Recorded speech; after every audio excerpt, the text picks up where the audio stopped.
the techniques that Lee's going to be discussing here are generally applicable. So not just to solid oxide fuel cells, but to any system that can be described by partial differential and algebraic equations. In this case, it was a very large-scale, complex model with many of the physical aspects, the electrical, the chemical reactions that were modeled with this.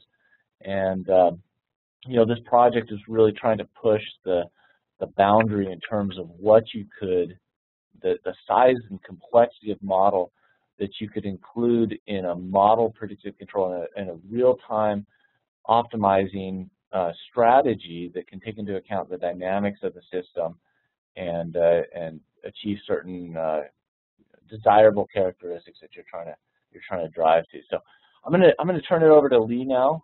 Hello everyone, I'm glad to be able to talk to you today on model predictive control with a rigorous model of solid oxide fuel cell.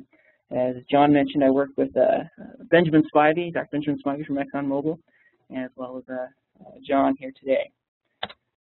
So, brief outline. I'm first going to give a brief description of solid oxide fuel cell technology and then discuss briefly the Spivey model, which is what this research is based on. The Spivey model enables the modeling of thermal stress indicators as well as the full plant, so the pre-reformer, ejector, and solid oxide fuel cell stack. I'll then present our work using Spivey's full model for real-time, nonlinear model predictive control, followed by our research conclusions. So fuel cells have the ability to achieve high efficiency because they are able to convert chemical energy directly to electricity.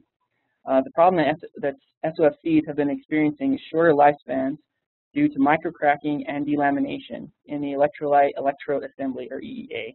I'll refer to it as EEA from now on. Microcracking and delamination is caused by the excessive differences in temperature in EEA layers that occur during transient operation, such as during startup, or shutdown, or load following. These short life cycles drive up the cost of electricity they produce, which makes them less attractive economically. This research seeks to use advanced control methods to operate SOFCs more reliably by constraining the SOFC operation within key thermal stress indicator limits, which we'll talk more about. The objective of our research was to accomplish controlled load following for SOFC, for an SOFC plant, which we talked about before, the pre-reformer, ejector, and fuel cell stack, while operating within the literature-defined thermal stress indicators constraints, using the full nonlinear model for control. So about this model, to do this type of control, it would require a model that was rigorous enough to model key thermal stress indicators dynamically. This model would then be placed in a control environment such that the entire model could be used for model predictive control, and then to do a load following study to see how these thermal stress indicators respond, and if they could be controlled in real time. So successful constraint of the thermal stress indicators would reduce or eliminate microcracking and delamination in EEA, improving reliability. Okay, so we'll get a little bit more of the description. Tubular solid oxide fuel cells generate electricity by ionizing oxygen in the air flowing past the cathode and allowing the oxygen ions to migrate to the anode, where oxygen ions oxidize hydrogen, which causes electrons to be released. These electrons are directed through a load and back to the cathode to complete the circuit. The hydrogen on the fuel side is generated in the pre-reformer that converts hydrocarbons such as methane to hydrogen, carbon monoxide, and carbon dioxide. Electricity is primarily generated by oxidizing hydrogen. And so you can see, I don't know if, I guess I can't show you, but you can see the diagram here. Oh, there we go. Where the oxygen ions oxygen is ionized at the cathode, goes through the EEA, and then the hydrogen is oxidized. Electrons are released going through a load here, and then completes the circuit by going back to the cathode. The cathode itself typically consists of it's called lanthanum strontium manganite, or LSM, and conducts ions well at high temperatures. The electrolyte layer, made of yttrium stabilized zirconia, or YSZ, allows the oxygen ions to be conducted to the anode, but does not allow electrons released from the oxidation reactions to be conducted to the cathode via the electrolyte, but directed through a load. The anode, which is the main provider of structural strength of fuel cell, is composed of a cermet of YSZ and nickel, which allows it to conduct electrons as well as oxygen ions. The fuel cells are connected in series to build electricity in the cell. Another advantage of SOFC technology is fuel flexibility. Hydrocarbons can be reformed in the pre-reformer to provide fuel for the fuel cell. In addition, there are further reforming reactions that take place on the anode. So, the other main component of an SOFC system is the ejector. You can kind of see a diagram here. But the ejector, the purpose of it is to mix the fresh fuel into the fuel that has already passed through the fuel cell. It uses the Venturi effect in this model to mix the fuels. So there's no moving parts to this. Okay, I'll get to the model description. Okay, so as we talked about earlier, it's based on Benjamin Spivey's model. And Spivey, he based his model on Campanaris, but he made several improvements over Campanaris. He added the ability to calculate the maximum radial gradient, which is a key need that we have for this model, versus a lump temperature for the entire SOFC system. This model also calculates the minimum cell temperature and other thermal stress indicator. Spivey also added the ejector and pre-reformer to the model to create a representative model of the entire plant. Spivey also added radiative heat transfer to his model. This work by Spivey allowed us to model thermal stress indicators and is a representative model for larger scale power generation from SOFCs. So what this research is trying to do is use this full model that he developed and use it for model predictive control with no simplifications included in the model. To do this, we use APM software, and it was able to solve it simultaneously and dynamically rather than a sequential approach. And to do this, we're able to get fast solution times. Okay, so let me ask just a question here, or actually I'll just make an observation. You talk about fast solution times. Give us some perspective on what was the original form of the model and how fast was it to be able to calculate this response. So when I was doing open loop testing, when I first started working on this, I was using Spivey's model, and he had it in the MATLAB format, and it would use a sequential approach. But some of those tests I took that took me to run were 2.5 days to run one open loop test. And when we finally got the model inputted into APM, we were able to reduce that time to about 2 minutes to do the same test. So it really improved the ability to start testing the model and seeing what we could do with it. And there's and one of the observations that I had from working with Ben at UT Austin is that this environment that he had set up in Simulink was very conducive to model development. So even though it took a long time, it was very good for developing the model. And then the innovation, I think one of the main innovations that Lee had then was taking that very sophisticated model and making it very computationally efficient. So basically the same physics that were there, but then techniques to solve the equations simultaneously versus in a sequential modular approach. Would you say that's kind of your? Agreed. I think Ben's model, he caught all the details and the necessary things we wanted in order to model the SOFC correctly. Like I said, the radial gradient was a key portion there where we could see the temperature of each layer of the EEA. Once we were able to have that and we knew that it worked in the Simulink format, then we could transfer it to the APM software. Okay, great. Okay, so this is just some of the variables we would watch for the solid oxide fuel cell. The control variable, and it's the only tracked variable, is power, where we'd have a set point. The other ones that we talked about thermal stress indicators before. The main ones are the minimum cell temperature, which occurs at the inlet where the fuel is entering, as well as the maximum radial gradient, which also occurs at the inlet due to the convective portion of the heat transfer. That's where we see the main temperature difference in the EEA. And then the other one to control the steam to carbon ratio. If we don't have enough steam going to the fuel cell, the coking reactions become more favorable. And then we have fuel utilization, which is also an economic parameter, and we can talk a little bit more about this. So a little bit more about the model to understand why it's important. So what we have is the way we did this is that we broke up the model. So the tubular fuel cell, it's in literature they use about 1.5 meters in length. And we broke it up into 10 volumes, or the model's broken up into 10 volumes actually. And the temperature of each layer, EEA layer, the anode, cathode, electrolyte, as well as the temperatures and compositions of the gases on the fuel side and air side are calculated for that volume. This allows the model to capture these thermal stress indicators. So I'll just mention, just give a perspective on solid oxide fuel cells. You guys probably haven't seen too many in homes or businesses, and they're not very mainstream right now. And I think Lee is touching on the main reason why these solid oxide fuel cells are not currently mainstream right now. Is because of some of these degradation parameters. When you change loads or start up or shut down, you get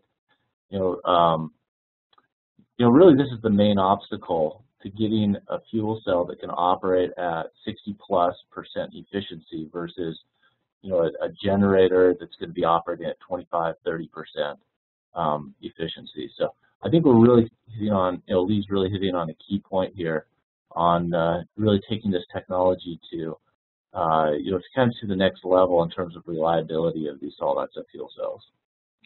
Yep. Sure. And so here's some of the equations, the primary equations used for the model. For the electrochemical model, we have the cell voltage being calculated. We do that by finding the difference between the open circuit voltage and the polarization losses. The Nernst equation is used to calculate the open circuit voltage, and the losses are calculated using Ohm's law and the Butler-Volmer relations. We have the energy conservation model. You can see the energy equation here. It takes into account convection, conduction, radiation, which is new with Ben's model, and the heat of reaction on the anode with reforming reactions. The equation is used for, and then we also have the equation used to calculate the specific heat capacity. We also have the steam methane reforming model, and the one thing I want to point out here is these reaction rates. They're based on the work done by Achenbach and Reinke for an 80 weight percent zirconium oxide and 20 weight percent nickel cernate, which is representative of our fuel cell. Okay, so we'll go to the next slide here. So a nonlinear model predictive control with the full Spivey model. So as we talked about earlier, the novel approach used in this work was to take the entire model and place it in an environment where it could be solved simultaneously and dynamically for a specified time horizon versus the sequential approach. This allows the effects of a system move on thermal stress indicators to be known well into the future. This also allows action to be taken to prevent violation of thermal stress indicator constraints. And so APM software was used to solve this model simultaneously and dynamically. Spivey's model was converted such that it was compatible with APMonitor. So that was how I extended some of Spivey's work to place it in APM. APM uses the technique of orthogonal collocation on finite elements to solve simultaneously and dynamically.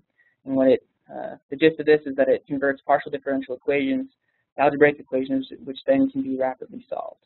So the model is not only discretized axially and radially, but also by time.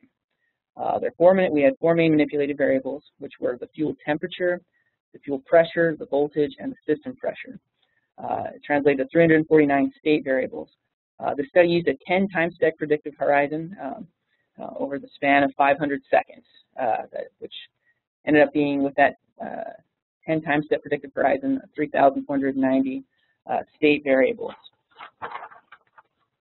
with 40 degrees of freedom. This method solves, like we talked about, much more efficiently, bringing solution time for each cycle to less than 1 minute. Typically 30 to 45 seconds. We'll see that in a few slides in the future. I was going to mention again that what we talked about earlier with when I was doing the first open loop simulations in MATLAB, it took a lot of time to solve those or to do those simulations versus an APMonitor. I can do it much more quickly, which helped us to understand the model a lot better. So, okay. And here's the control structure. So in this controller, power is the tracked control variable with the thermal stress CVs being constrained. I mean, we don't care where they are as long as they're within the constraints. The controller works by starting with a set of initial conditions and a desired set point. The model will then solve for predictive horizon, which is the discretization in time. In this controller, 10 discretizations or steps are used over a total of 500 seconds. Something to point out, time discretizations do not need to be equally spaced apart. For those 10 time steps we talked about earlier, you can do a 10 second, 60 second, 200, all the way to 500. So you don't need 500 different time steps. The controller then uses the predicted values of the thermal stress indicators and power at the first time step of the predicted horizon to adjust manipulated variables to achieve step point. The next solution cycle is completed and a new predictive horizon is calculated. When implemented in an actual SOFC, measurements could be used as inputs to the controller rather than estimated by the model, if possible. I mean, I'm not sure what the technology is if we can actually measure the gradient inside the EEA. At each time step, inputs are calculated which adjust the SOFC. Constraints can be placed on each thermal stress indicator to prevent deviation outside reliability limits. Proper tuning of the controller would ensure no deviations. Well, yeah, that's an interesting observation that you made. Can you measure those, radial gradients, some embedded thermocouple, or inferring it from the gas temperatures, from the anode and cathode? Would that be possible? So that's an interesting follow-up item. Because if you could actually measure that and then input that in the model rather than using model estimates, your model might be more accurate and be able to control it. Right. Control it even better than just using estimates from what the model predicts. Right. Yeah. So they're going to have errors. So okay. Well, fantastic. Okay. All right. Fractal implementation. So. Using a rigorous first principles model of control in SOFC has been unrealistic previously due to computing limitations. I mean, we talked about the model and the solved sequentially. Solution times for a complex model is too long for useful real-time model predictive control. This research has been able to reach solutions to the rigorous model in time sufficient for real-time control. This is the plot I was telling you about earlier. This shows how long it took to calculate each predictive horizon. As shown on the plot to the right, solution times are well under a minute.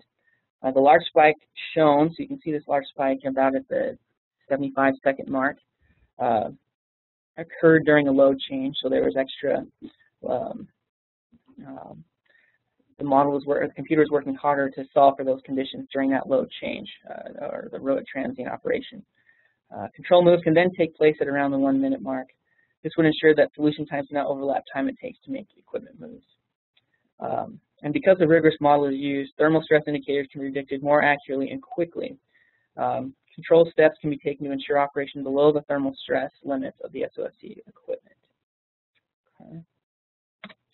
Okay, so here's some of the results we were able to get from this model. The first plot we have here shows the only track set point variable, which is power during a load change. As mentioned earlier, a 500-second predictive horizon is used, and model moves made on the first time step. And you can't see it very well, but these dots right here show the predictive horizon being calculated here. Okay. Made on the first time the moves are made on the first time discretization and settles out at around the 600-second mark after the move, or the minus 200 mark on the low point of the deadband, the low set point of the deadband. The second plot shows constrained control of the thermal radial gradient for the same load change. Although the constraint was violated briefly, you can kind of see that about the minus 900-second mark for a few seconds. Further tuning of the controller prevents this deviation. We could always maintain the gradient below the 3,000 kelvins per meter limit. So we could further tune this and make sure there's no deviation above that 3,000 Kelvin per meter limit. And you can do that in APMonitor by placing a penalty on that constraint. Like we said, solutions occur at about 30 to 45 seconds, which is fast enough to perceive the radial gradient spikes and make control moves. Quickly controlling that radial gradient ensures that the mean temperature of the cell does not make drastic changes, which improves the reliability. Okay. Moving on to the next results. So this slide, or this plot here, shows the control of the minimum cell temperature, and which is a thermal stress indicator, which we talked about. As a higher load is required, more fresh fuel is added. And so when the fresh fuel is added at the inlet, that's where we see the greatest temperature difference. It decreases the temperature at the inlet of the fuel cell, which is where the minimum cell temperature occurs. This figure shows the controller is able to constrain the minimum cell temperature at or above 1,000 Kelvin. The next plot below is the steam to carbon ratio, which we are also able to show constrained control. So we also show here that there's a violation briefly of that bottom limit of 2, but like I said, we could spend more time tuning. We can make sure that that doesn't violate that limit. Okay. And then we have the fuel utilization. So we want to constrain this above 0.8 or 0.8. This variable also relates to the minimum cell temperature as it pertains to the amount of fuel at the inlet. The non-smooth plot is possibly due to the changes in fuel concentration during the load change. Fuel utilization is both an economic and reliability parameter. If there is low fuel utilization, then more fuel must be used to generate power. If you need more power, you can add more fuel, but it might cost you fuel utilization. And it could drive the minimum cell temperature down because you're adding more fuel, which is that the convective portion of the heat transfer equation. In addition, if there's not enough fuel, reactions can be starved, and oxidation reactions in electrolyte can take place, which degrades the fuel cell. So our conclusions, we've shown that real-time all-predictive control with a full nonlinear model is possible and can constrain the thermal stress indicators and thus improve the reliability of SOFCs. Operators, with this ability, operators could understand the impact of a step point change long into the future on thermal stress indicators and take proactive action. The full nonlinear model is also more accurate at predicting the dynamic effects of a step point change on reliability indicators, such as during startup or shutdown. Found that efficient solution times of the full nonlinear model can enable realistic training situations for new operators. That's another use for this capability. In addition, this approach to efficient solutions to complex models for model predictive control can also be applied to other fields. As John talked about earlier, we used it here for a solid oxide fuel cell, but anything that uses partial differential equations model we can place in APM and use it to do efficient solutions for use and control. In addition, optimization can take place where operation constraint can now occur without sacrificing reliability. So because we have this full model, we can operate closer to the constraint and improve our energy production and as well as not worrying about reliability because we can operate near that constraint without violating it. For future work, we'd like to apply this to an actual SOFC and improve the tuning of the controller. In addition, we can continue to work on improving the solving efficiency, see if we can get those solving times even faster. And with that said, that concludes my presentation. I acknowledge Professor Hedengren, BYU, Dr. Spivey, ExxonMobil, APM modeling software, and then Ashwin Benkat of Bloom Energy and Lawrence Cheek of Pacific Northwest Labs. Okay, well, thank you, Lee. What we'll do now is we'll go ahead and open up the session to any questions that you may have for Lee, or if you want to make just a comment or observation from your work as well, we'd like to hear that as well. So let me open it up for some questions. First of all, don't forget to unmute your microphone before you ask your question. And for those who are just participating with listening only, feel free to include a question in the chat window, and then we can take that and ask that question out loud. So go ahead and I'll open it up now. Go ahead and unmute everybody. Go ahead and unmute your microphones, and we'll just make this. Go ahead and everybody just go ahead and unmute right now, and then we'll make this the discussion period. Okay, so okay, so we've got a question from Tom. Let me go ahead and just pull that up on the chat window. Do you have reasonable confidence in the accuracy of the model versus experimental data? So what we do have is with the, like I said, Ben's model was based on Campanari's, and Campanari's, I don't remember how accurate Campanari's was with experimental data, but he used experimental data to validate his model. And Ben's model, before he added in the radiative heat transfer, within 3.8% error of his model. And so that's kind of where we're at with that. I'd like to validate this against more experimental data, but we're basing it off of how close Ben's model was to Campanari's. And I'll just say this as well. Next week I'm going to be going up to Pacific Northwest National Labs to talk with that group up there. They have a very strong experimental component, and they've been providing us data. It's just they have a slightly different geometric configuration. I believe they're doing the planar fuel cells instead, and so we may need to modify our model a little bit to be able to compare it with the experimental data, but that's definitely in the future. I have one question. Okay. From what you said, I assume that the power that you're producing is constant. Have you ever tried how responsive your model is to load changes? Yeah, so that's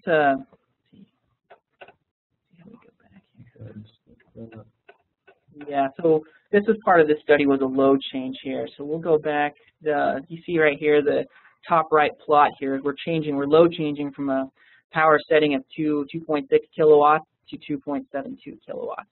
So it seems to follow it very well, to track very well. So Mustafa, we want to put one of these in your automobile so that you can get, instead of 30 miles per gallon, you can get 70 miles per gallon on your automobile.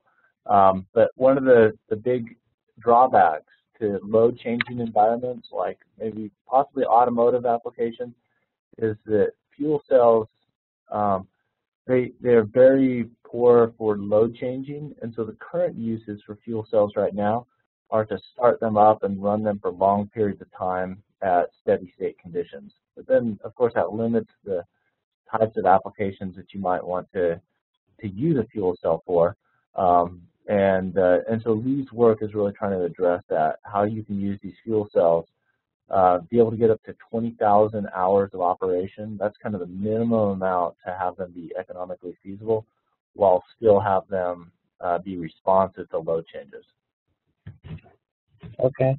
And what was the reason to select 500 seconds? Just as you say, it's not commercial yet. I'm sorry, will you repeat that one more time? What was the reason for selecting 500 seconds time horizon? Is it just only because you didn't have a stabilized power, like Dr. Henry said, that it should be more than 200,000 hours? So the 500 seconds, part of it was it's slightly arbitrary in that we didn't know how the temperatures of the thermal radial gradient or the EEA layers would respond. So we figured that 500 seconds we could capture any spikes or foresee any spikes in those EEA temperatures. As far as the 20,000 hours, I mean, this is kind of more for control in the moment. For 20,000 hours, we kind of be tracking the fuel cell over time to see if any degradation is taking place. So this would be more for controlling real time. And Mustafa, you bring up a good point too, that it would be difficult to test some of these systems for 20,000 hours is a long time. If you made an innovation to be able to determine if there's delamination or microcracking, and so you'd want to be able to estimate that much earlier.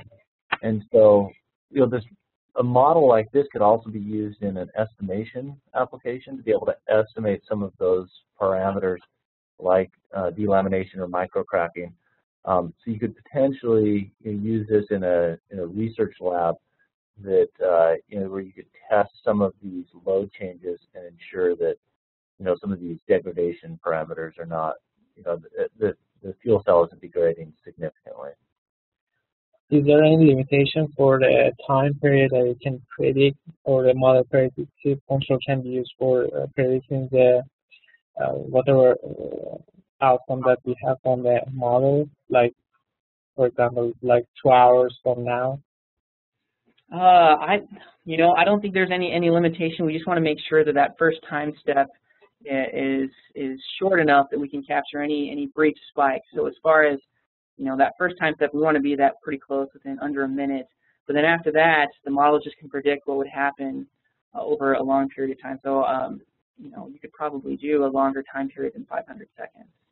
And Mustafa, just from other projects I've been on, a lot of times you want to set your prediction horizon approximately equal to about 2 or 3 time constants of the dominant time constant of your system.